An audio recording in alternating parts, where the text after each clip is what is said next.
Development Part 1. In this essay, we will try to understand the meaning of development in an overall manner.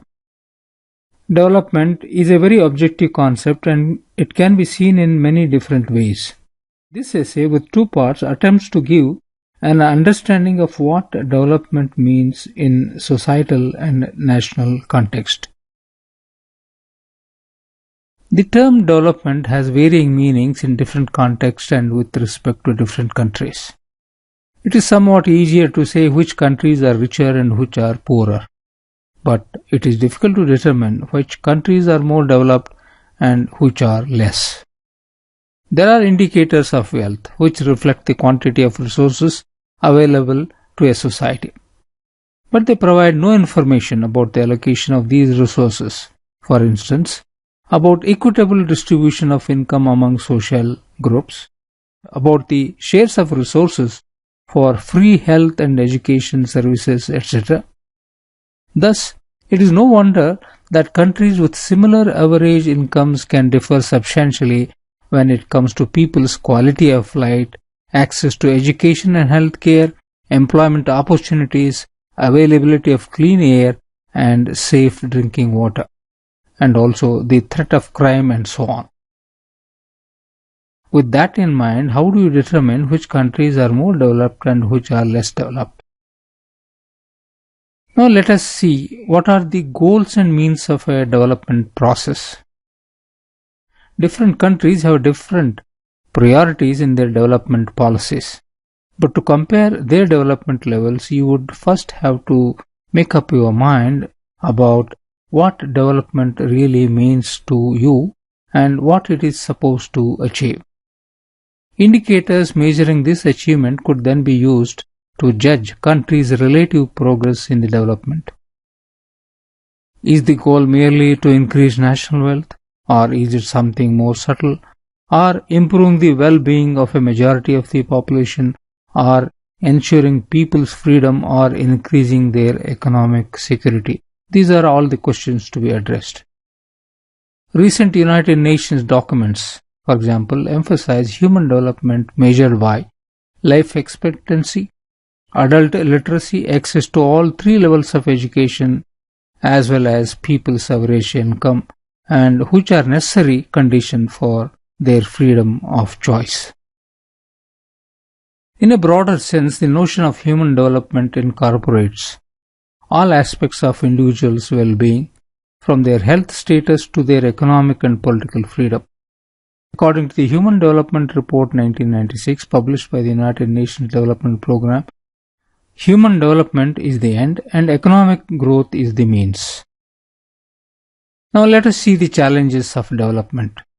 The second half of the 20th century has been called an era of development. The origins of this era have been attributed to the need for reconstruction in the immediate aftermath of the World War II, the evolution of colonialism or colonization into globalization, the evolution of colonialism or colonization into globalization, and also the establishment of new free trade policies between so-called developed and underdeveloped nations became important factors. Another factor was the start of the Cold War and the desire of the United States and its allies to prevent the Third World from drifting towards communism. International development in its very meaning is geared towards colonies that gained independence. The governance of the newly independent state should be constructed so that the inhabitants enjoy freedom from poverty, hunger, and insecurity. For this, United States played a leading role in the creation of the International Bank for Reconstruction and Development, which is now a part of the World Bank Group, and the International Monetary Fund, that is IMF. Both were established in 1944 and in the United Nations in 1945.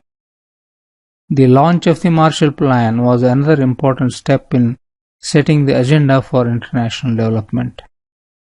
It combined the humanitarian goals with the creation of a political and economic bloc in Europe.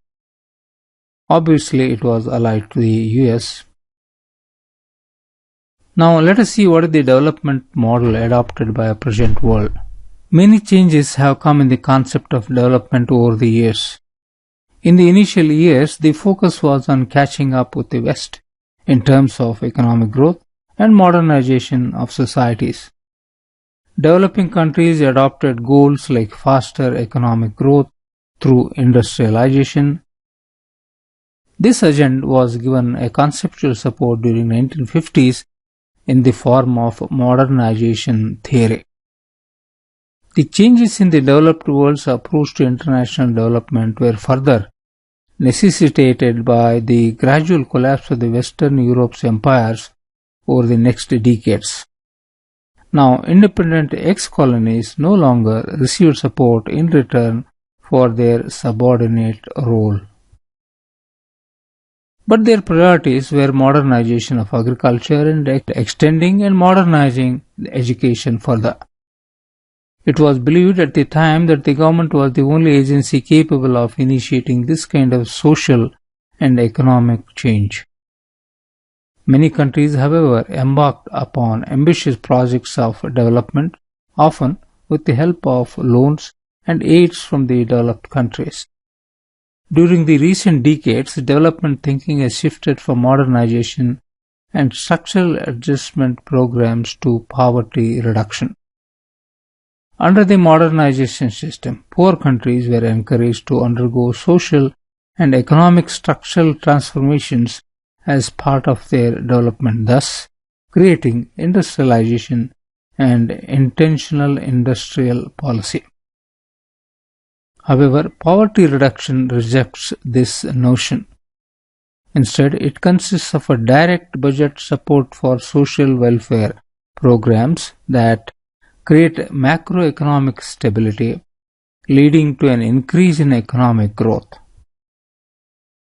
Now let us see India's development model in this context. Since 1947, the Indian economy has been built upon the concept of planning. This has been carried through the 5-year plans developed, executed, and monitored by the Planning Commission. The first 5-year plan was one of the most important because it had a great role in launching Indian development process. That was soon after the independence. It strongly supported agricultural production and it also launched the industrialization of the country. It built a particular system of mixed economy with a great role for the public sector with an emerging welfare state as well as growing. Now let us take a look at the achievements of India's 5-year plans in different periods. The first 5-year plan was presented by Jawaharlal Nehru, who was the Prime Minister during that period, and it was formulated for the execution of various plans between 1951 to 1956. The Planning Commission was responsible for working out the plan as said before. Some important events took place during the tenure of the first 5-year plan. They were: many irrigation projects were started during that period, for example, Mettur Dam, Hirakud Dam, Bhakra Dam. The government had taken steps to rehabilitate the landless workers whose main occupation was agriculture. These workers were also granted fund for experimenting and undergoing training in agricultural know-how in various cooperative institutions. Soil conservation was also given a considerable importance.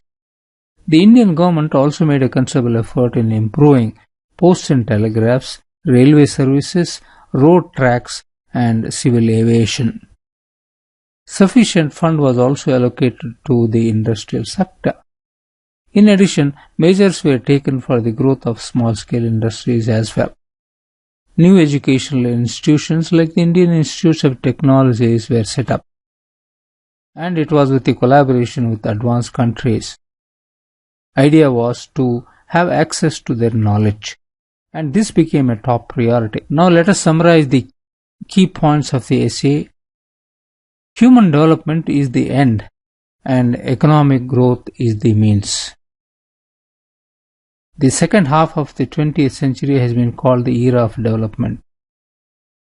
To achieve international development, United States played a leading role in the creation of the International Bank for Reconstruction and Development. Now it is a part of the World Bank Group, and the International Monetary Fund, that is IMF.